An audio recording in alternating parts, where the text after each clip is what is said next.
జై శ్రీకృష్ణ. జ్ఞానతేజము స్వామి రంగనాథానంద.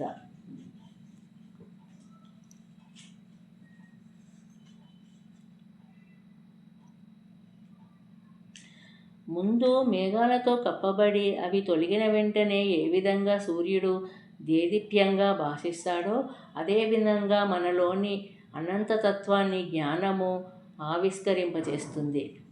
జై శ్రీకృష్ణ. శ్రద్ధ లేకుండా భౌతిక శాస్త్ర జ్ఞానాన్ని పొందలేము. ఆత్మజ్ఞానం కూడా శ్రద్ధ ఉన్నప్పుడే సాధ్యపడుతుంది.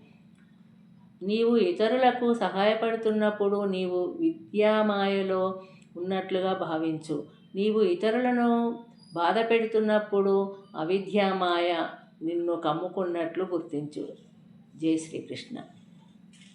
మన బంధరాహిత్యము స్వేచ్ఛ నిజమైనదైతే అది ఇతరుల స్వేచ్ఛను హరించదు.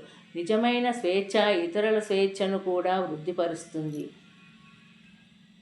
జై శ్రీకృష్ణ. ఎవరి మనస్సు సమత్వ భావనలో నిర్దిష్టమై ఉంటుందో, ఎవరో దోషరహితమైన సర్వసమమైన అనంత పరబ్రహ్మ చైతన్యంలో తమ మనస్సు నిలిపి ఉంచుతారో వారు బ్రహ్మంలో చరిస్తున్నట్లే. జై శ్రీకృష్ణ. శరీరపరంగా మనకు కనిపించే స్త్రీ పురుష భేదాలన్నీ బాహ్యమైనవే. ఇరువురి మాటున ఉన్న అనంతమైన దివ్యత్వము ఒకటే. అదే మన సహజతత్వము.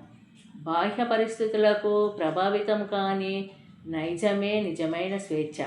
నీలో నీవు ఉండగలిగినప్పుడు నీకు నీవు స్వతంత్రుడిగా మారినట్లే. జై శ్రీరామకృష్ణ.